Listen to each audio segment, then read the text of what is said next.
This is Selina McCloskey. I'm a national finalist at the Miss Grand Australia pageant, and this is my interview with the Pageant Project.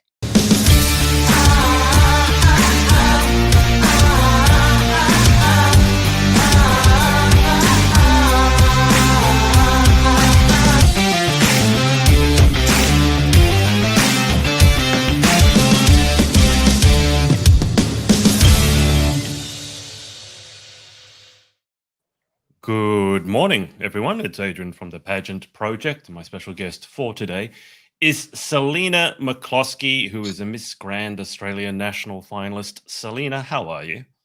I'm excellent, thank you. How are you, Adrian? I'm doing very well. Now, just before we went live, Selina and I were discussing our state and how we think it's the best. So for those of you watching who don't know, Selina is from Newcastle, so from New South Wales. And I just told her at least she's not from Victoria. But all jokes aside, I mean, I love you guys in Melbourne. I can't even speak, but I do like to inflame the. I mean, my first question is: do you ever get embroiled in the interstate rivalry? I mean, we've got state of origin, which is against Queensland, and then it's always which city is better, Sydney or Melbourne. Do you ever get into that at all? Yeah, of course. Go the Blues. You want to tell people a little bit about where you're from, though? So you're not from Sydney proper, you're from Newcastle, and that's Newcastle here in New South Wales, not Newcastle in the UK, because there's another Newcastle over there. But for people who might not know anything about Newcastle, and I haven't actually been there for a while, tell people a bit about Newcastle. Well, Newcastle's just beautiful. It feels like home.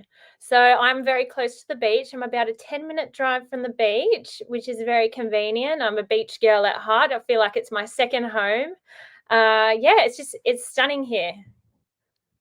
And I mean, last time I was up there would have been, I'm embarrassed to say, it's probably over 10 years ago. I was looking at going to university at University of Newcastle to do medicine because they had just rolled out the medicine program. But back then, Newcastle was very much like an industrial city. But I think I drove through more recently and I was amazed to see how much has been done. Like it's really been built up to be beautiful in its own right. So have you noticed that, like coming from there, have you noticed over, like, let's say the last 10 or so years that it's changed a lot? Yeah, I feel like it's up and coming, Newcastle. Newcastle's the next Sydney. It's beautiful here. So my university is a new facility, which is very exciting. It's now in the city, so University of Newcastle as well. And a lot of things are up and coming here in Newcastle, so it's exciting. I think you'll have to come again. Yeah, I haven't been there for a while. I think I mentioned Krista to you. I think I went up there to interview not Krista, but someone else who also lives up your way. And then I had to drive through Newcastle. And I looked around, I was staggered. It's like, wow, this is not the Newcastle I remember. Because as I said, Newcastle used to be very industrial. It wasn't really like pretty. You wouldn't go there to visit. But when I was there, I was like, wow, this is actually really, really nice now. No shade against Newcastle, still better than being in Melbourne. But it's just an observation. It's like it's really come along. Are there a lot of people moving to Newcastle, let's say from Sydney, because everyone wants to get away from the big smoke? So have you noticed like people are moving to Newcastle for work or for whatever? Yeah, so my boyfriend is actually from Sydney, so he's been here for 5 years now. Another interesting thing about Newcastle is we're actually classified as rural. So on our HSC, we get extra points for being rural, even though it's so up and coming now. It's so interesting. Newcastle is not rural. Give me a break. I mean, like if you go like a half an hour further north or so, like if you're getting into like Hunter Valley regions or what, that you could classify as. You guys aren't rural, surely. You're not living in a shed. You don't wake up and shear a sheep or milk a cow. You're not rural. Give me a break. The other thing I wanted to ask you, I can't help but notice that you've got a lot of not baggage, a lot of hardware. Well, you might have baggage. I don't know. You have a lot of hardware behind you. I can't see anything else. Now, that's obviously, I think I can see one sash there, but medals are not something that comes from pageantry usually. No. So what are all those medals there? So I think from a young age, my parents just let me do so many different things. So after school, I would have a different extracurricular activity. So I did surf life saving, ballet. I learnt some Mandarin. I played the piano. I did basketball, tennis. So I tried everything. So that is where all this comes from. Can you run us through from left to right? Like what the like are all the medals like from more like one sport, or are they literally for like two from this, two from that, Mm, two from that? So like they're all I also compete in the fashions on the field in when you go to the races. So I've got a few sashes from that. I've got basketball. I got the women's player of the year. Lots of things. I did cross country, learning Mandarin, piano. I've got a few. Yeah, I've Wow. got the spiritual award at school. I've got it all. Really, a bit of everything. The I just spiritual award. I was looking at the medals, and then I didn't realize that on top of the shelf there are there And are then there's some trophies. more over here. Yeah. Oh my god. Um, I was interviewing a fairly well-known American queen. She doesn't live at home anymore, but her mum collects all the similarly to yourself, I think, like, does a lot of music, a lot of sport, very multi-talented, and I don't know if she's collected quite as much hardware as you, but her mum collected it all and put it in her old room. So much so that now when she goes back to visit and looks at her old room, it kind of creepily looks like a memorial or a shrine because it's just all her stuff in there. And I'm just thinking, Yeah. like, whenever you move out, are you going to take all this stuff with you? Oh, I don't know if I could. I don't know where I'd fit it. My dad had to make this wall for me because we didn't know where to put it all. Is that still growing? I mean, you said most of it's from school. So is it like Mm. that's it? That's all we've got for now? Or are you Oh, I've adding more medals as we go? always got something new going on. I don't like to stay still for too long, so I'm sure I'll be trying something new very soon. I have another friend who was a gymnast, and she was doing an intro video, and she had all the medals draped on her arms that she had won. And I thought she had quite a few, and I jokingly said, "You show off." I think you have double what. Do you think that you would be able to wear all those medals at once? It would be quite heavy. It'd have a You're bit an of weight athlete. to Come on. I'm sure you've it. lifted weights before. What do you think? It's like a third around your neck, a third on the right arm, a third on the left arm, Oh, and take a photo. Humble I bragging. could give it a go. I like to stay humble though. I don't want to show off too much, but I'll hide it a little. It's hard. It's hard to stay humble when you've got that many medals telling you, yeah, you're the best.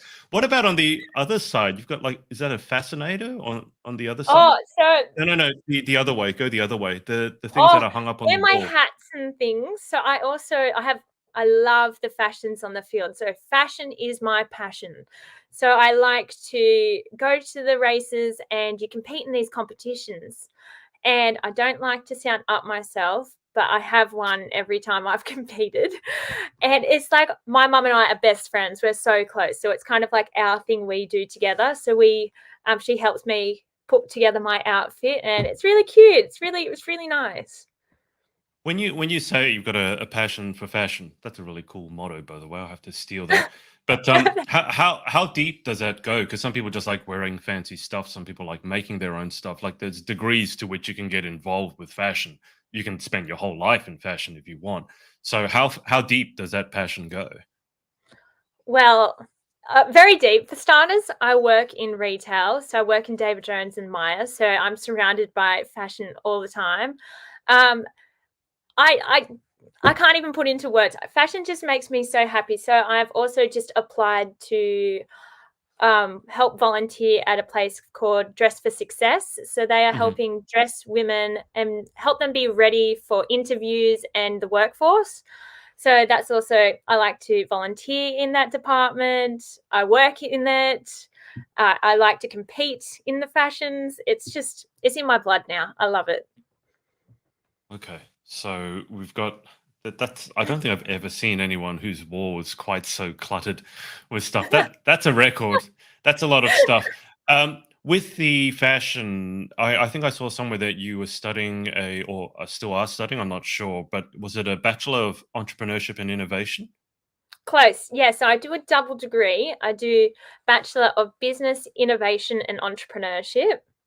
So, Fantastic. yeah, I'm in my last semester now. I just finished 2 days ago this semester, and then I've got one more and I'm done. Okay. All right. Is that a good thing to almost be done? I couldn't wait to leave university. Like at the beginning, it was great. It wasn't the studying, it was the partying. But by the end of it, I was like, I can't wait to get out of here. Let me just go into the real world and start working. So, how are you feeling? I think it'll be weird. So I went straight from school where I had an academic Same. scholarship. I studied all the time to straight into uni. And so I feel like I haven't stopped studying. So I think I need a holiday. I would agree. It's called going into the real world. Believe me, it'll hit.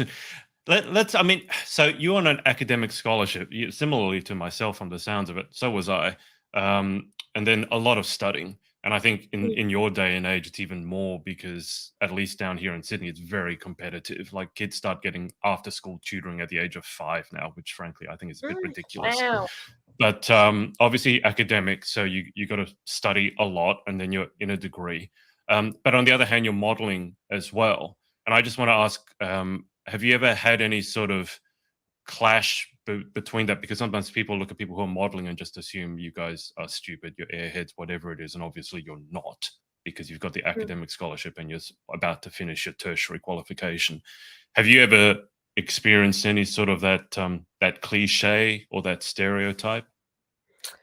Yeah, I think it's a shame that pageants and modeling is stereotyped Mm. as so negatively, and you're probably dumb like to do it Dumb because blonde, yeah, Tom Blonde doing it. Well, not a blonde, but not for yes. you.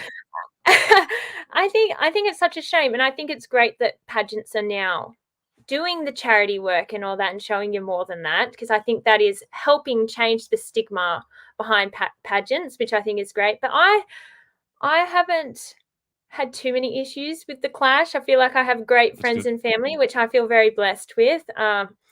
And I think if you know the real me, I think you can do both. Why can't you have Mm. brains and model and pageant? Like you just have to work hard, and anything's possible. Yeah, I agree. The two don't need to be mutually exclusive. I wanted to ask you about your degree though, because I was considering going back into university. This was a while ago, and Macquarie Uni down here had rolled out a Bachelor of Entrepreneurship and Innovation. And I've always been fascinated by entrepreneurship. I still am an entrepreneur Mm. these days. I didn't end up going the degree because I felt like it was being taught by a lot of old men who couldn't possibly know anything about entrepreneurship just because, you know what I mean. But in terms of like this day and age where everything is changing at the speed of light, and particularly in the business field and entrepreneurship, it's all about AI now. And I've been playing around with that recently, and what it can do is absolutely staggering. So I'm just curious for your degree, um, what do you do in the degree? Because it feels like it's a degree that would almost have to be changing every semester just to try and keep up. Obviously, business has certain fundamentals, but entrepreneurship and innovation, it's like the speed of light. So how have you found the degree and how's it been structured to kind of keep up with the world? Yeah, so I initially didn't know what I wanted to study, and when I saw innovation entrepreneurship was being offered, I was like, why not? I've always wanted Sounds to good. be my own boss. I've always wanted to like run my own things because I've had some negative experiences being had some negative managers before. So I was like, Yeah. I need to change that. It's a really great degree. It's very broad, so there's a lot Mm, you can do with it. It kind of teaches you how to be modern, how to adapt to changing environments, how to run your own business, how to treat your employees correct, what's new with managing diversity, all that kind of yeah. thing. Mm, And you're 22, correct? I am, Okay, yes. so you're very young and you're about to finish university. So then everyone's going to want to know, or at least back in my day and age, it was like, what are you going to do when you leave? What job are you going to get? Have you given any thought? I mean, obviously, you're about to wrap up your degree. Are you Mm. going to try and jump straight into a career? Do you have a career in mind? Would you rather take a year off, just work, travel, see the world? What's the plan once the university is over? That's the big question. Well, as I said, I'm passionate about fashion, and I have, in my heart, I have the desire to create my own hiring fashion business. I'm passionate about sustainability and giving that Mm, clothing another life. So I have actually two wardrobes now because I couldn't fit all the clothing in one. So gotcha. I feel like I should give this clothing another life. Yeah, so I'm hoping to do something in the fashion realm, but if that doesn't work, I've also just done a placement position at Hunter Water, so I wouldn't mind doing something in the HR field, which is what I was doing there. Those are radically different fields, Selina. As I said, I tried all. Well, can you, as a guy, I don't think I'm ever going to quite fathom the passion for fashion that some of you guys have. Like some guys have it, but often it's girls, especially pageant girls. I think if you hate fashion, you're probably not going to go into pageantry. But there's a surface level, right? It's the glitz and the glam, and people can understand, wow, that's a really nice dress or a nice suit, whatever it is. But I'm going to assume that for you, fashion is more than just looking a certain way, in that it means something to you or it's able to affect your mood, sometimes even change lives. Certainly, sustainable fashion is a huge topic. Mm. So, we've already covered the fact that you're passionate about fashion.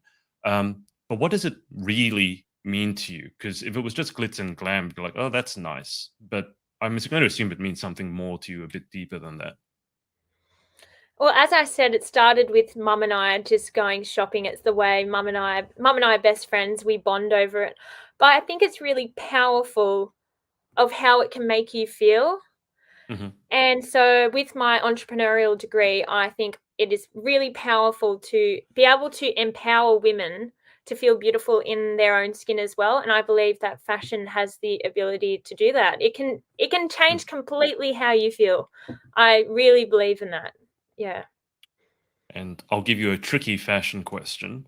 Would you Oh, rather go to like a secondhand shop and go like bargain hunting to find that hidden gem that no one else has found? Or would you rather go the couture, especially in pageantry, custom designed gown that's just for you? Like, which one gets the adrenaline pumping a little bit more? I do love both, but I am a couture girl at heart. There's just something about it. I love it. It's different. I don't like conforming to fast fashion and all Mhm. the quick fashion changes. I love to invest in timeless pieces that I'll have forever. Okay, so if I gave you a $10,000 shopping spree, Selena, right now, where are you going to go and spend it? Well, we're going to start in Zimmerman Okay. because why not? But also, we'll look at Dion Lee. We'll go into David Jones because I work at David Jones and the discount does help. Get more for your buck. There's some Yeah. tips. Yeah, so we're going to start in those places. And if we don't find anything, then we'll go to the secondhand shops because they do have some gems as well. Okay. I almost feel like it'd be really interesting just to follow someone, although it'd be a very expensive experiment, $10,000, just to find out where they spend it. But it sounds like you wouldn't have any problem spending the $10,000. Am I? No? No, I think it would be easier than you think, which is sad. But it makes you Yeah. so happy. You can't take the money to the grave, and it brings joy. Talk to me about, I mean, you're passionate about fashion. Talk to me about men's fashion. This is something that I always have a bit of contention with, especially in pageantry, because the girls obviously look $1 million. And then very often you see the partners, they look like they've never worn anything other than t-shirts and shorts their entire lives. They go and get some suit from an op shop. It's 5 sizes too big or too small, and they just look awkward wearing it. Now, I love wearing suits. I do feel Mm. sometimes it's just like, what color of black would you like that? What shade of black would you like that suit, sir? Would you like it black, ultra black, off black, or slightly black? But do you have any like opinions on men's fashion? Because I think men's fashion is sometimes, at least from what I've seen, it's not as talked about or not as interesting as women's fashion. Like you guys go to the races and you can wear like amazing things. Guys just wear a suit. Like, do you have any opinions on this? Like, I want to get more into men's fashion. So where could I start? A lot of men just want to be comfortable these days. But say when you go to the fashions, I think it's how you accessorize it. So you see some men just in the classic suit, but then Mm, what brings the men to the next level is that tie pin or the hat, or okay. the little what's it called, a wooden stick thing they hold, A cane? walking cane. It elevates the outfit so much. It Really? sets them apart. It does. At the fashions, it definitely does. Okay, because I was going to get your tips for me on how to accessorize, but if I'm going overseas, I'm not sure I can take a cane. Oh, okay. Here we go. A lovely tie, a tie pin, and maybe a little hat of some sort. That'll elevate your look. Hat. Oh god, I have really big problems with hats. They never fit my head, so I hate hats. I'd be willing. What Get what one sort of made. hat? What sort of hat are you envisaging? Just Mm, it depends on the month, on the season. Sorry. okay. So, for example, women's. So you have to have a fascinator to compete in the fashions. For Yeah. autumn, you have to have felt, wire, or leather. So Okay. maybe you do a felt little top hat kind of Yeah. look. Yeah, just depends on the season. So there's a lot to think about. There is a lot. I'd have to try some things. I'm one of those people who I don't know much about fashion. All I know is what I like and what I don't like. But I Yeah. can fashion be comfortable, Selena? Though, like you said, most guys just want what's comfortable, and I feel very often when you really dress up, you have to sacrifice the comfort a little bit. Like I'd love to go out in sneakers, for example, but my leather shoes look a lot better. They're not as comfortable, a bit harder. And then like wearing a suit sometimes or a shirt, you can't lie around like you would in t-shirt and like track pants. So do you feel like you have to sacrifice sometimes a little bit of comfort in order to look your best? Well, the phrase "beauty is pain" is not lying. It is uncomfortable sometimes, but it's only going to be a couple hours or so in the outfit, and then change you out of it. Yeah. So sometimes you just have to push through, but it's worth it. It's like wearing a pair of heels all day. Your feet are going to hurt, but it is Yeah. totally worth it. I was going to say I'm asking a girl whether she, what her opinion is on looking good in pain, and like I think you'd have very little sympathy for guys who are moaning about how much pain they're in because we don't have to wear heels and we don't have to wear corsets and all that figure hugging stuff. Um, Yeah. when I wanted to switch to your basketball, just a complete Mm, random 90-degree segue, completely there's different.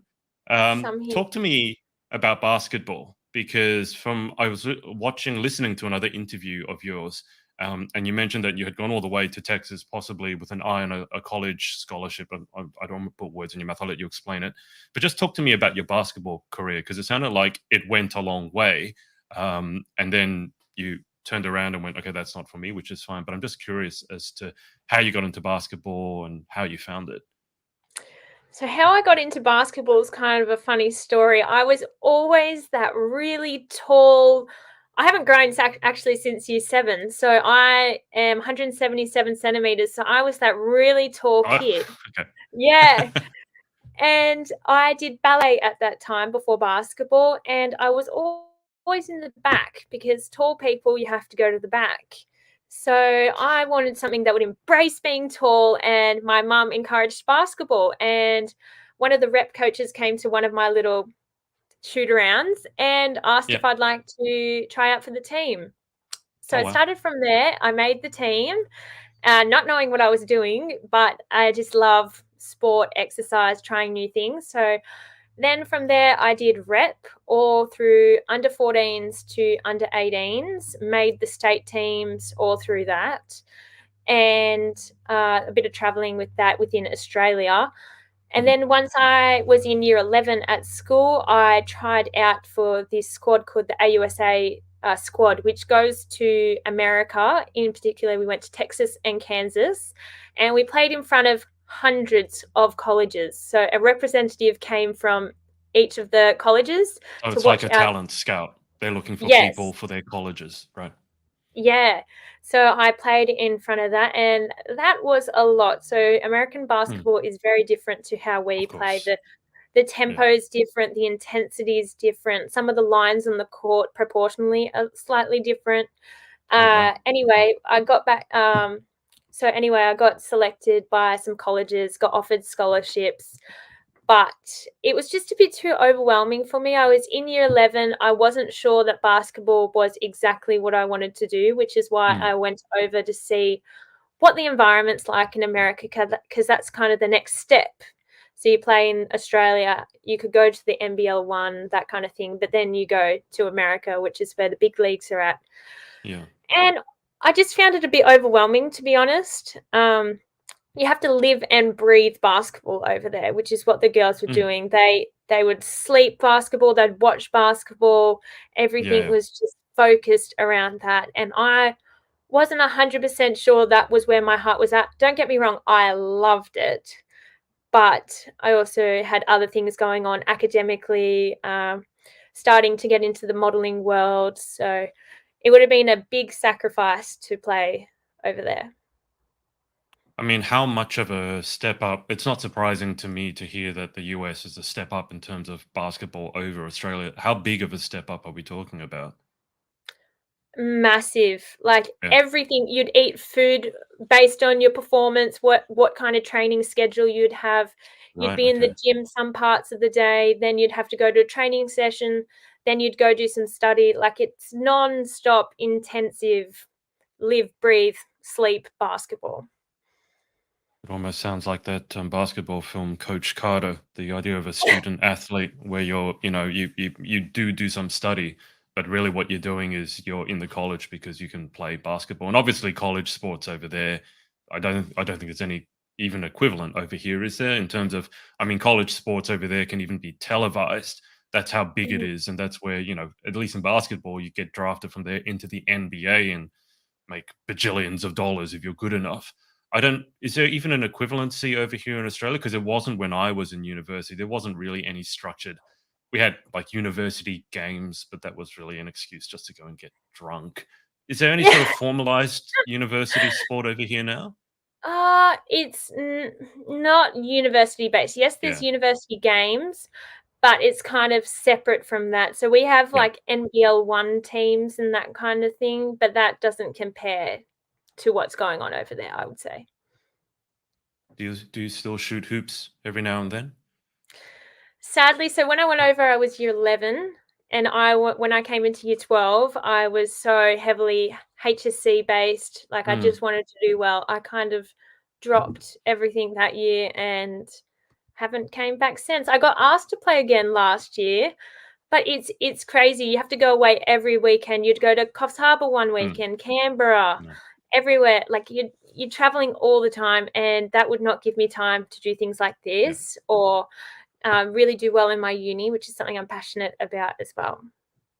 Yeah. Well, I mean, at a certain point, you got to make a choice, don't you? That's kind of what adulthood's about. It's like, do I get the degree and Mm. do well and start a business, or do I play a sport where I probably won't be able to make much of a living in all realism? So I guess it's about having to make a choice.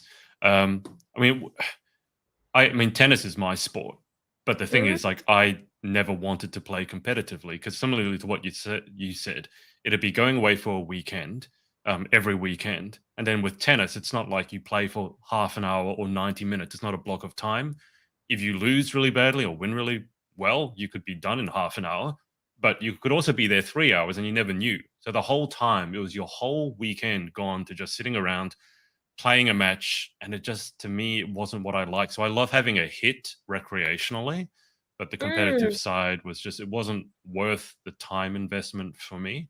Um, but I mean, I've got to ask. I mean, you haven't played for a while, but if I put you on a court now, how long would it take to sort of get the rust off, so to speak? I reckon I've still got the fundamentals, like going between the legs, that kind of thing. But I think my Okay, shooting would need a bit of, yeah, practice. Like it's something you don't like lose because it's kind of muscle memory, but the basic also technique, yeah.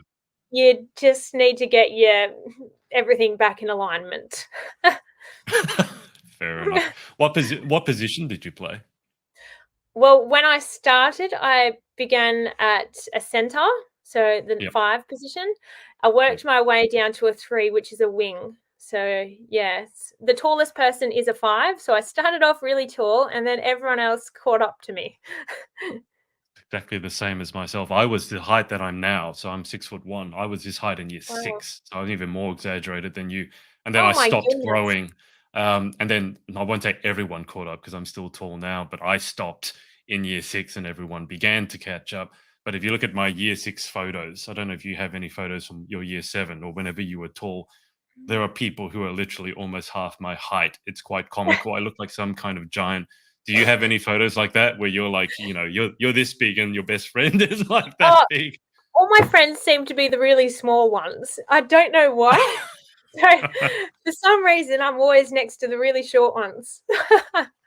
Do your friends get, I mean, talking about your friends now, do they ever get I mean, I'm assuming you love wearing heels, or, I mean, do you? Okay. So do they ever get annoyed at you when you go out and you're wearing heels? Because you're already like 177. You put heels on, you're over 6 foot. Do they ever go like, Selena, come on, you don't need to wear heels. You're already tall. Stop showing off. Or do you just like, whatever? There's always a cheeky little comment going on, but I love being tall. If I could be taller, I 100% would be. I think Really? being tall is great. Yeah, I love it. Well, my That's, boyfriend's just about my height, so putting on heels does put him at a disadvantage. So that's always something to think about. so are you taller than your boyfriend, are you? Without heels, he is like a little bit taller than me, but Okay. heels pushes me over. Okay. Well, then the secret is for him to wear heels, or not. I'll I mean, tell him. so I'll tell something him. something that has some height in it. But it's a bit unusual because a lot of girls, maybe because I worked in a high school coaching tennis, and one of the schools down here, and a lot of girls at the age of 12 or 13. I don't know if you can relate to this. You might be different.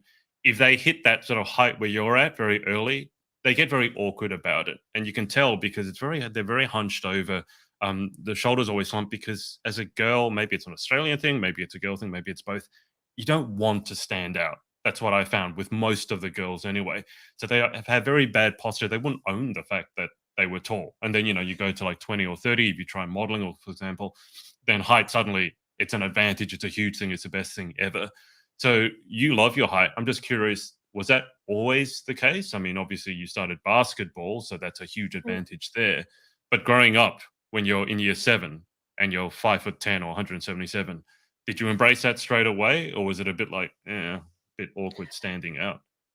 Yeah, so that is a very good representation of me. When I was young, I was bullied all through school, and height always had a little bit of contribution to that because I stood out, so it made me more of a Mm, target.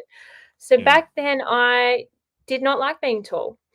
But I think now that I've grown into myself and I know myself way more than I did in school, I love being tall and being in the modeling industry. It's beautiful. Yep. It's an asset. Yeah. That's what beauty is seen as now. But when you're young and you don't understand that, it is very challenging. I mean, you said you wanted to be taller. I mean, there has to be Yeah, now I some. do. What? How tall are we? Like, what do you want to be? 6'4", 6'6", 7 foot? I mean, Oh, how tall? no. I don't want to be awkward height, but I wouldn't mind being nearer to 6 foot. You're It would only it would 6 centimeters off of that, though. That's a substantial amount when you're not growing since year 7, when I haven't grown. But, I know. I think it's beautiful to be tall now, and I think that is a stigma that has to change, that it is beautiful to be tall, to stand out. Why not? Well, I love it, but then as a guy, I think it's a bit different as a guy. It's bragging It rights as a is. girl, as you said, you don't want to stand out. How did your experience with bullying change you? How difficult did your experience get? What did you learn from it? Mm. I remember probably year 10, I used to go home and cry every day. I was Okay. miserable. The girls used to we're in this clique, and I feel like when you're in a mob mentality, though any of those girls don't want to stand out and say anything's wrong Yeah. because then they're going to be Yeah. targeted. So they used to call me up and go, "How do you model? You're not even pretty. How much do you pay your boyfriend to date you?" Like horrible, horrible things. And I used to go to get help and nothing really happened, which was really frustrating. So I had to go see a counselor. And that's another thing I want to destigmatize. Hmm. Seeing a counselor is actually a power. It's amazing. It makes you feel better. It's not something to be embarrassed about. When you said you went to see someone and nothing happened, do you mean at school? That you went to see someone at school and okay. Um, Yes. why did nothing happened? So I'm really curious about this. Not that I have kids, but if I was ever to have kids and my child came home and got bullied, I would not accept that. That's not acceptable. I mean, at the same time, I don't want to mollycoddle my child and make them dependent on me. They do need to learn to stand up on their own 2 feet. But I'd love to think that if I went to see someone at the school, that something would be actually done. And we've been around bullying and mental health for so long now that the argument is done and over. It's like it's a huge problem. So I would have thought Mm, that schools in this day and age would have some sort of procedure for dealing with bullying. So what happened? I'm mm. just curious from your end. What was your experience? So my mum and I, mum's more passionate than me. We went into Mhm. the school, and the girl who was like the ringleader of the group was actually the principal's daughter. So that Oh, is good. a big contributor to everything. And so Okay. that is half the reason nothing would change. And we actually went directly to speak to him, and he said he's not the right person to talk to about this. So then it Okay. automatically got put down the reins of importance. And yeah, nothing really happened. That's really disappointing. I mean, I can kind of understand that he may be not the right person to get involved because it's personal to him, but he should Mm, have at least made sure that it was dealt with. You know what I mean? But it's almost like I can just see this playing out because I worked in an all girls school. Like, oh, it's a principal's daughter. So now no teacher wants to deal with it because if you discipline the principal's daughter, then, hey, you might be out of a job next week. So that's really, oh, that's so. it Did was terrible. anything happen? Did any teacher check in on you? Was there any follow-up from the school side at all? Yeah, well, they kind of spoke to her, pulled her aside, but she was Okay. not very tameable. And in fact, it's very interesting. So that all happened in school and 1 year after school. Mhm. I've actually received apologies from 3 girls out of that group, sent me paragraphs post school apologizing that they didn't feel comfortable to speak out. And you know what? That means so much to me. And I'm more than happy to accept that apology because that is just recognizing what you did was wrong. And I can move on from that. That was really big for them to step out and say that. Why I mean, it is. That's huge. Mm, It's a shame they didn't come earlier. But I'm curious as to why do you think that those girls who apologized to you, I'm gonna assume that they knew what they were doing was wrong at the time. It's not like, "Oh, now a year mm. later, maybe I shouldn't have done that." Why do you think it is that people like that will go along with a mob mentality when the mob mentality is directed at tearing other people down? I think it's the fear of them being targeted themselves. Like, I understand no one wants to be like the one being targeted. So Hmm. it's more from a fear perspective and not wanting to speak out of fear because they don't want to be the one in the firing line. Yeah. So if you had to go back to your younger self who was getting bullied, I mean, it doesn't sound like it was that long ago. Would you have any advice for how to handle it perhaps differently? I'm just so grateful to have such a beautiful family, and as you might be able to see, I'm a Christian. So God has also helped me become more Mm, resilient and just know that they are probably jealous, and it comes from that perspective or some mm. sadness in their life. It might not be something that I'm doing directly. Um, just become over time, I've learnt to love myself and know myself. So it is so hard at the time, Yeah. but just knowing that you will get out of it and things do get better is very important. Okay, so there's a young girl watching who's going through something similar to yourself, or a young boy for that matter. And Mm. let's say, similarly to you, that school was not being of much use. Who are the resources that you would point them to? You said you went to see a counselor. Is there anyone else that you could suggest might be able to help with bullying when the school is obviously not being of any use? Well, family for starters, if you have a close Hmm. relationship with your family, that is a great way to get it off your chest because sometimes that's all you need is someone to listen. So if you don't feel comfortable going to the counselor, maybe you have a close friend or your parents. So someone to talk to really helps getting it off your chest. I'm not quite sure what other resources there were. I mostly went to a counselor, Hmm. um, but there's Was probably that a more school? Was that a resources. school counselor or an Mm. outside counselor? I actually had both. So I Okay. started in school and I didn't find her super effective or Yeah. didn't didn't quite suit what I needed. Yeah. So then I looked elsewhere. I mean, we are supposed to be doing a pageant interview. So it's quite funny to me. 40 minutes in, we probably should talk about it. How did pageantry enter the scene? When did you get involved with pageantry? I actually got reached out to on Instagram and they mentioned about the pageant, and I had heard about, the Miss Universe and all that kind of thing, but I actually wasn't aware that there's all these other really cool pageants and each stand Mm, for something different. yeah. So I was very interested to look further into it. So I did the Miss World Australia last year and I placed third runner up. That was my first pageant I had ever done. Was Wow. put in the deep end, didn't really know what I was doing. And now Miss Grand reached out to me on Instagram and has asked me to compete. So I was I felt very blessed and grateful for that. So yes, I'm giving now Miss Grand Australia a go. Was your Miss World year the year that was put off like for 3 years because of COVID? No, thankfully Okay. not. I think it was the one beforehand. Oh, okay. Because it was, yeah, no, that was a terrible sort of, I think it was 2 or 3 years during the pandemic. I mean, obviously, there's worse things than a pageant being postponed, but it wasn't easy for the pageant, I'm sure. So you're coming into Miss Grand Australia. And Miss Grand is probably just as big as Miss World on the international stage, in some ways bigger. Mm, What are you excited about? How does it feel differently, let's say, going into Grand versus World? I mean, obviously, World has the beauty with a purpose.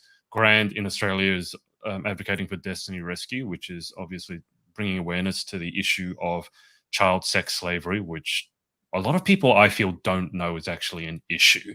And it's such a bad and heinous issue that I think it's almost taboo to talk about it. Why don't we dig into that? So, I mean, Miss World mm, had the beauty with a purpose, but Grand has this, at least in Australia, not internationally, but in Australia, is working with Destiny Rescue. And I've worked with Destiny Rescue in the past, and I wholeheartedly support them.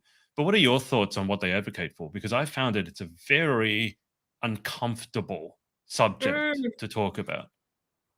Yeah, I totally agree. And in fact, I have almost been taken last year when I was walking to work.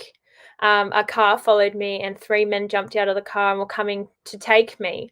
So I kind of feel the scare and the pain that they do. And it has almost ignited this passion in me to help fundraise for them, because I understand what it's like to a degree. No, it's not sexual exploitation or anything, but it could have been. It's the potential it had. So I think it's a great cause, and I've done a few events, which is very Mhm. exciting. That a few are upcoming. So I think I'm just doing every little thing that I can to help raise money for this great cause. When so I mean that's horrific that you were Mm, almost taken.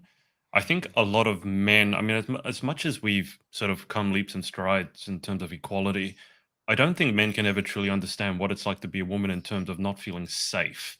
mm, I was at a large seminar where the speaker asked the men and women there the same question, which was, "How many of you in the last 24 hours have felt unsafe?"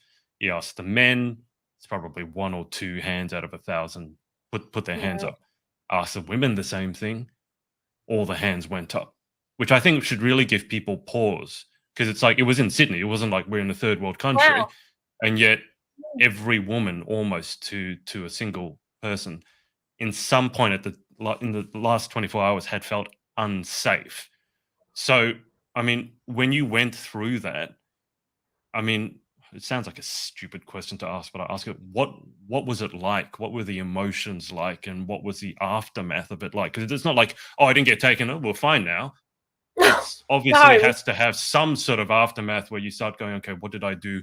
What should I do differently? And that's where the whole conversation becomes, you put the blame on women. Oh, you were wearing this. You shouldn't have walked here, which I get to an extent, but it was the men who were doing that. And the men want to follow you. They'll follow you wherever you want. So just in terms of the experience, like how how did it feel? What happened? Well, it was dreadful, and one thing I will say to all women: don't walk to work on your phone. You need to be aware of your surroundings, and it is so sad because I was on my phone. I saw the car leave, but I Mm, thought they were just going. And when I found them on the same side of the road as me, in between me and work, my heart sunk because I had nothing to protect myself. Mm. I didn't carry anything to help me. I had no drink bottle, no nothing. I have a keyless car, so it's not like I was holding my key. And these three men were big, Yeah. big men, and my heart, I was in shock. I could have paused. Like, I'm so grateful I didn't. And so a couple walked out of the shopping center, and it was a relatively quiet area at 11 o'clock in the morning, should I put in there. So And not a even in the couple of, middle of the night where most people would no, assume, and outside the front of a shopping center, so it's not like a dark back alley. no, but this entrance is not walked in by many people apart from staff. But not many Okay. staff were starting at the time I did. I'm so grateful that I believe God, which is why I wear my cross, put a couple there to save me because they knew that they weren't going to be seen if they didn't come.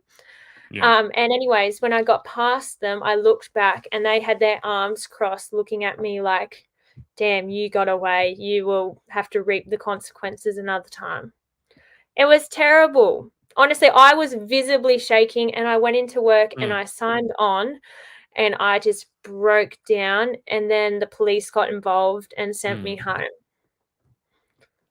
I mean, was anything able to be done after that? Because I mean, that's got to be terrifying because you know that there are three men, probably more out there, and now you've gotten away. It's probably annoyed them that they're going to try, and they know where you work, obviously, because you've gone in there. So what happened after that? Well, I contacted the police, and an hour later, they actually called me back and said they had another complaint of a black Audi in the area. So obviously, they were Okay. doing the rounds, going around, but I Oh, never heard jeez. anything else.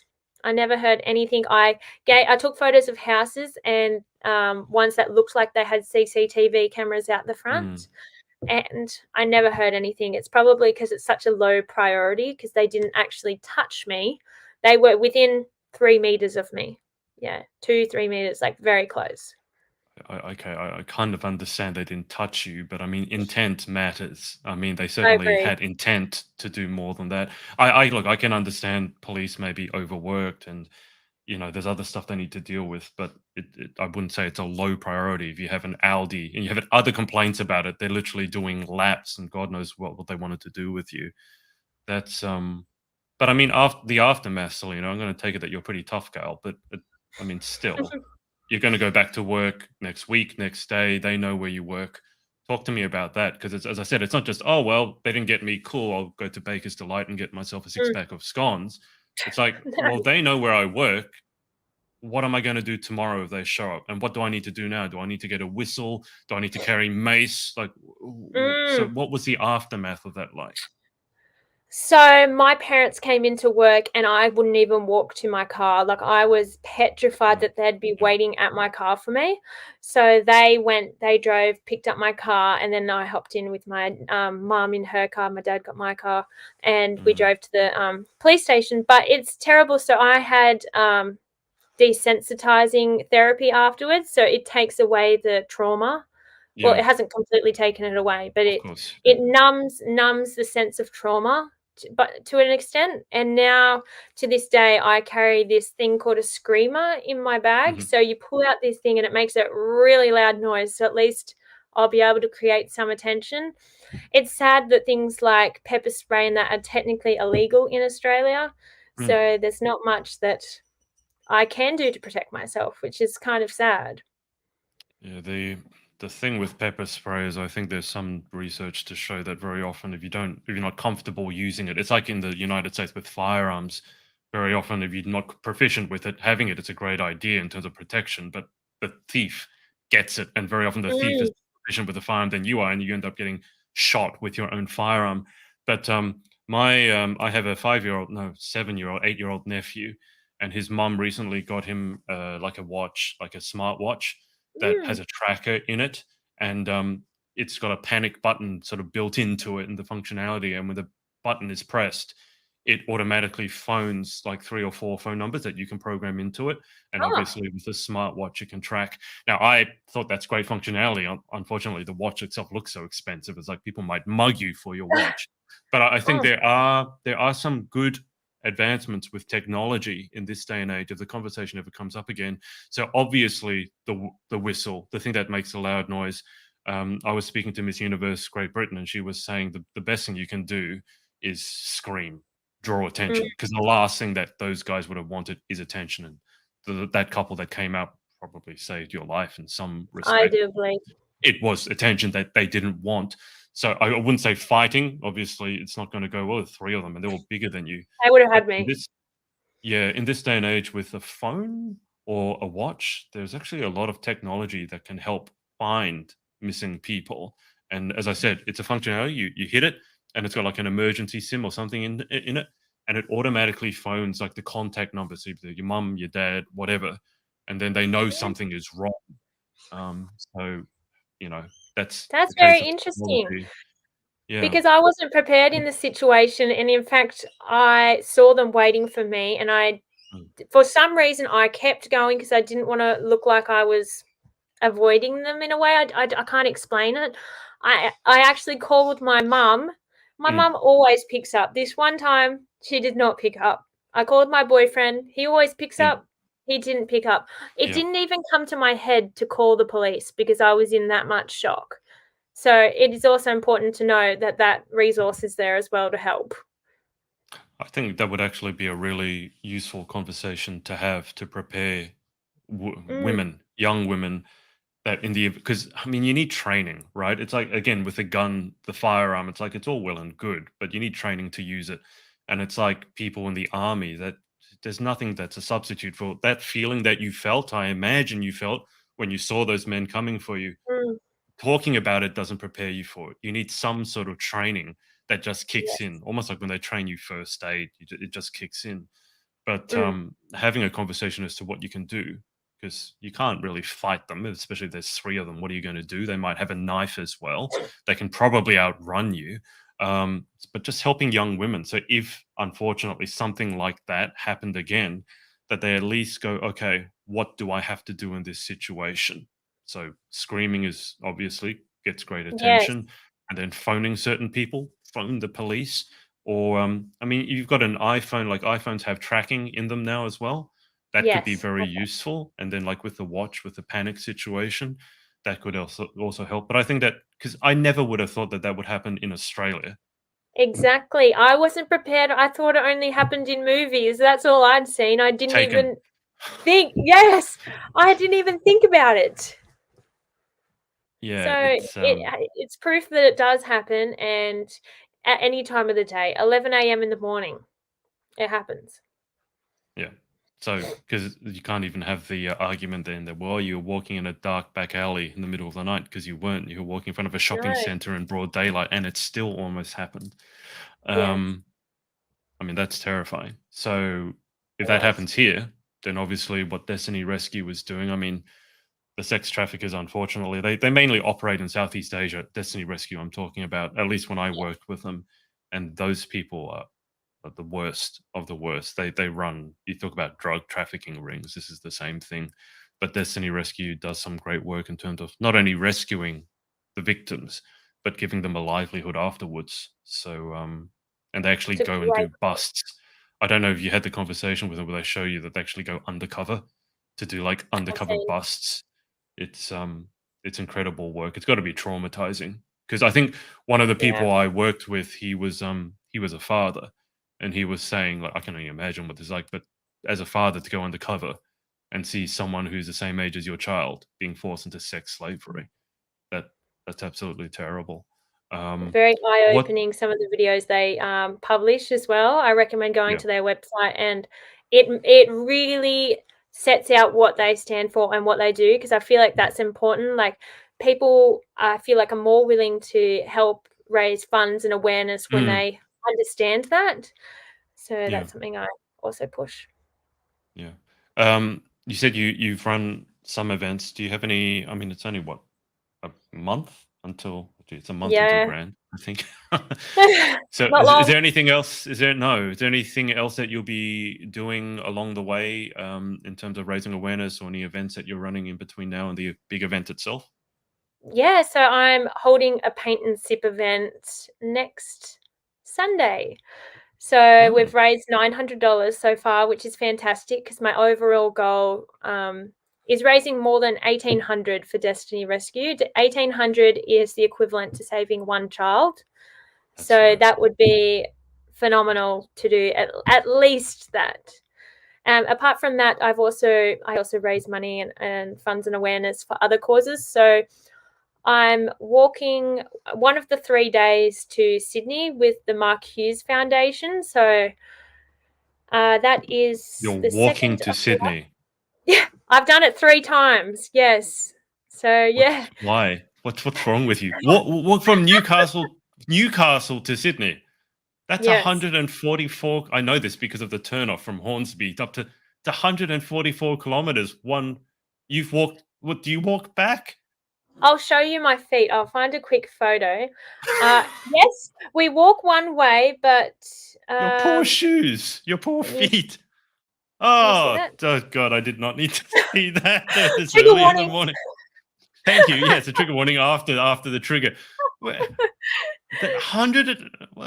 I've started walking more recently, but not 10,000 steps, not 144 kilometers. So tell me more about that. That's fascinating. So you're going to be walking from Newcastle to Sydney, and what is the Mark Hughes Foundation? So the Mark Hughes Foundation raises money for brain cancer. So if you've Okay. ever heard of Beanies for Brain Cancer, this Yeah. is the cause. Right. So this time I've walked to Sydney 3 times. This time I'm only doing one of the 3 days because they've got so many people wanting to do it. I thought I'll step back and let some other Okay. people have the fun. Your feet. Thank. Yes, so I've endured heat stroke, I've lost a lot of toenails. The pain in your feet is excruciating, but it is nothing in comparison to the pain people with brain cancer or any form of Yeah. cancer feel. So I feel honored to be able to put my hand up and contribute.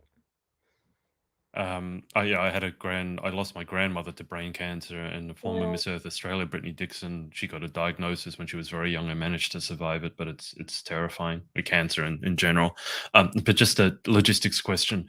I mean, it's normally a highway from Newcastle to Sydney, so are you guys just like walking down the side of the highway? No, we kind of follow the water. So we're kind of like we're on sand sometimes, we're in the bush, we're on the highway. We do a bit of ferry on the ferry. So we do it all. Yeah. It's So definitely adventure. I have to ask, given that, do you have any plans to run a marathon in the future? I mean, you've walked 144 kilometers. How difficult can it be to run like 40 kilometers? I mean, for you, that'd be nothing. That'd be the warm up. So, do you have any plans to do like a marathon or an ultra marathon? Because you're doing the distance anyway. I would love to do a half marathon first. I am passionate about running. I love a bit of cross country. So eventually that will be on the to-do list. But that's so tame. You've walked 144 kilometers. You only want to do a half marathon? You can't do the And that full took one? I me mean, 3 days. 3 days to walk that, and the pain is undescribable. I don't, You can't I've even talk never, about it. I've never understood how one loses toenails. I've obviously talked with girls who've lost toenails normally through running, as Mm. well. But what happens as you're walking? Do you just like take your shoe off and go, "Oh my god, what's happened?" Or do you feel it like as it's You happening? I can mean, that feel it. sounds terrible. You Why does definitely it can happen? feel it. I think, well, a lot of 2 of the 3 walks I've done have been in summer, in the heat of summer. So the heat of Okay, the pavement, you can feel through your feet, and then the cooking your friction feet, between the socks and the shoes. So I fully strap the feet, like put yeah, little sock things on each toe and and you. layer it up, and that minimizes it. But I think just the strain on the feet, they just all give up. You said you minimize it, but you lost toenails. So did you lose fewer toenails? Or well, when you say minimize, what would it have been like if you didn't do that? It doesn't sound like it could have been much worse. So that was my first of my 3 walks I've done, and let's just say that was a big learning lesson. So now I've adapted more to it. So yeah, more prepared. I know what I get myself into now. as crazy enough it is as it is to do it again after knowing the pain, but it's so good. And the people you do it with, so you actually walk it, some of the people that do it do have brain cancer, Oh or know wow. someone Okay. with brain cancer. So Hmm. it's really phenomenal. And it's really sad to say that actually one of the girls who I did the last year's one, Cass, she actually recently died. So she passed through from the cause. So it's really sad. She has two Yeah. young kids, and Well, that's I got terrible. to speak with her along the walk, and it's honestly, it makes me more passionate about the cause, knowing her story, Mm, and that it sadly took her. Yeah. yeah. Well, good on you. Mm. I mean, another silly question. Not to change a topic, but after pageants, the stereotype is you go to Macca's and whatever. What does Selina McCloskey do after walking for 3 days and losing toenails? What does she eat? What's the first thing you go to do, apart from putting the toenails back on? You actually don't feel like eating. That's how much shock my body goes into. Like, God. I Okay. honestly, we have a stop at Macca's along the way, and sometimes I can't even walk into Macca's. That's how much pain it is. I rather just sit there in the car park with all the others. Some people go to Macca's, some don't, but it takes away your appetite. Let's say that. But you need to eat. It is important to Yeah. eat. Well, So yes. yes, but your body is in shock, complete shock. Okay. So just why is it that when you say it like this, it sounds like something I want to do? I don't know. There's something wrong in You my should. brain when you describe it like that. It's like I want to give this a go. Like why? I'm not like you at all. I don't like running. I love competitive sports, and I can run the whole day. I could play tennis for like 3 or 4 hours on end. But the thought of running, I just hate running. My brain just gets so bored. But when you say this walk, it I don't know, for some reason it intrigues me. But I need to back up for a sec. Paint and sip. This is Yes. a like a more recent thing where people are going to try to paint. Only because when I see what that comes out, it's like I can see why you're not an artist, and I completely throw myself in that category. Stick figures is as far as I go, but the paint and sip. So tell me what's happening. What's organized? It sounds fun. Yeah, it is fun. It's a great laugh. So there's basically an instructor up the front who will be like, draw this line, and then you all follow doing the line, and then you have a sip, and then you put it back down and you continue along. It is fun. It's great. Yeah, so it's basically following a professional artist and attempting to do that while having fun. Yeah. Probably won't be driving home after that. The paint and Yeah. paint and sip. I can just imagine you begin on the left, it all looks good, and by the time you hit the right at the end of the night, it's like I've fallen off at the end.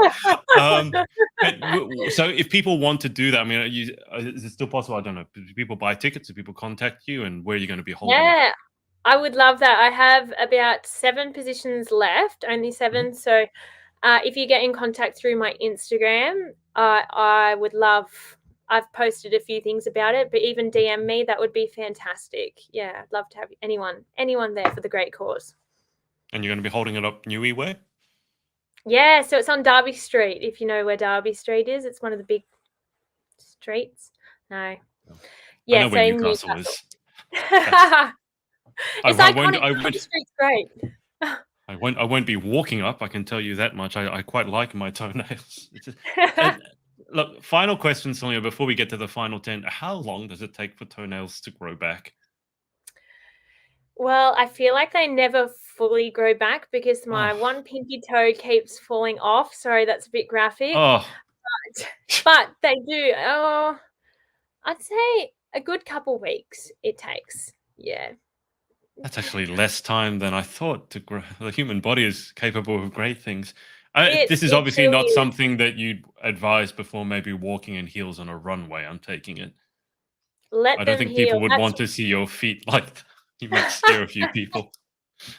yeah, that's why I thought I'd also another reason I only do the one day. So then it's about 2 weeks after or a bit less that Yeah. the pageant is. So just let the toes heal. Yeah, yeah. One day of walking sounds a lot more manageable. Maybe a couple of blisters, maybe a nail, but yeah, That Yes. photo of your foot is going to haunt me for the rest of my life. Um, before we get to the final 10, Selena, is anyone that you want to give a shout out to for supporting you? My mum, she's excellent. She's probably watching this right now. She's always supported me through everything, and I truly would not be the woman I am today without her. She's truly one of a kind, and it was just her birthday. So happy birthday, Mum. Oh, happy birthday, Mum. I was going to Yes. ask you because your surname is McCloskey. It sounds Mm, Scottish. Do you it's trace your Irish. lineage back to Irish? Okay. Yeah. Have you ever been over that way? No, it's a very small amount of Irish, and I'm not quite sure where it is, but it's very far down the lines, I think. Okay. You Yeah. certainly don't sound Irish. You sound No. very Australian to me because I interview people from all around the world, and you got that unmistakable. I think my accent is fairly mild and mellow, but people still pick up on it overseas. Although sometimes I think I'm British. Your accent, Oh, they have no problem picking where you're from. So great. Proud let's go. Australian. Yeah, Australian. Do you ever say good day, mate? Is that something that you ever say? No, I don't think any of us No. do. Do you? No, I do it No. when I'm overseas because it's almost like that's what people expect you to do. So it's like, oh, yeah, I'll say it, but I never say it when I'm. If I said it when I'm over here, people are like, "What? What are we?" Anyway, okay, let's go through these final 10. So, number one, what is your favorite word? Oh, happiness. I think that's something we should all strive for. So, yeah, happiness. What is your least favorite word? I guess hate. I think it's a very strong word. Yeah. In life, what gets you excited? What turns you on? Probably my dog Lola. She is everything to me. She is an Italian purebred truffle dog, which the breed's called a Lagotto. You mean the ones that hunt for truffles? Yes. Oh, you should take it over to WA and find someone else's truffles. You could make a mint. You know they cost like one truffle can be like $300. So Would be rich by now. yeah, I'm a bit late to the game. go find some truffles, and you never need to work another day in your life. Yeah. Okay, so that's what turns you on. Number four, what turns you off? I think bullies and people that don't respect people's mental health. What sound or noise do you love? Laughter. I think pure belly laughter there's no better sound than it. It's just brings pure joy. When you laugh a lot, you know that part where you get past the point of being able to possibly keep it in. Yeah. Do you do the silent laughing where you're clapping like a seal, or do you snort? Or like what sort of like when you get really bad, what sort of laughter comes out of you? I can't breathe. I just It's can't that one. control. I can't do anything. I can't breathe. So there's no I noise love coming out. it. You're just There's sitting no. there rolling around. Yes, that's me. I love those people because they almost look like they're about to pass out. You can literally see them turning red because they're not breathing. That's It's me. hilarious. Uh, number six, what sound or noise do you hate? Oh, I guess the screeching on a chalkboard. That's like a bit of trauma from junior school. Oh, yeah. It's been a while since most of us have had chalkboards. Thankfully, we've all moved on to whiteboards and smartboards. But you still get it when people are using knife and fork on china, and you hear Oh, that screech. Yeah, it's makes me bone cringe. chilling. If you could have any one superpower, what would you pick and why? I guess mind reading would be pretty cool. Understand how people think, how they're feeling, like actually know if someone's not okay. I think that would Hmm. be awesome because Are You Okay Day? A very important thing to me as well. Just knowing if they actually are okay. Number eight, what job other than your own would you most like to attempt? That's a tricky one. I feel like I want to try a lot of things, but eventually in the future, I feel like there's no bigger job than being a mum.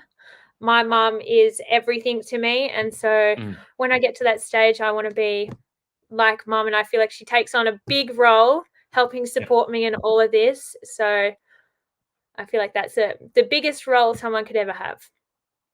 It's the worst paid job in the world. Most rewarding job. At times, I think it's the most important. That's for sure. We've all, been born from a mum, but it can be tough, but it's very important. What job would you definitely not like to attempt? I feel like I wouldn't be a very good vet. I'm very empathetic and I feel very attached to animals. So having to do anything to them, I don't think I could. That's fair enough. Final question. If heaven exists, what would you like to hear God say when you arrive at the pearly gates? You've made it. Thank you for serving me, and I would thank him for guiding me and helping me in hard situations. I truly believe there is a God, and even if you don't believe, just know that there's someone bigger who's been supporting and guiding you. I feel like that gives you a lot of help and faith in life. Yeah, I think it's very important that no matter what religion or faith you practice, it's I'm respectful of whatever you practice, but it's just like to realize there's something a bit bigger and more important than you in life, in this world, than yourself. It gives you a nice sense of perspective, I think. 100% agree. Well, Selina, that's about it. We've covered a lot. I'm still haunted by that photo of your foot. Sorry. Why did you have that on your phone? You picked it up so quickly. Is that your wallpaper or something? It's in my favorite photos to show people because their reaction is priceless. I'm not normally one that's easily turned off, but that's like the reaction that I think some people get when they see some food that's really under. They go, just anyway. Distracted now. Thank you so much for coming on. Best of luck with your grand journey. When is it? It's in starts the what date in July is it? July, I think. July. Right, it's coming up soon. Good luck down in Victoria. It's going to be freezing because it's Melbourne first off, and it's winter. Yes. So don't stay too long. You'll turn a shade of blue. But thanks so much for coming on. Thank you so much for having me, Adrian. Appreciate it. And I'll keep you on the line for just a sec whilst I hang out with the audience. But thanks everyone for watching, and we will speak to you next time. Bye for now. Hey, thanks so much for watching. Sorority Access is now open. So if you'd like to join an amazing group of women and learn how to be the most powerful, confident, and impactful queen possible, head to thepageantsorority.com. I'll see you there and see you in the next video.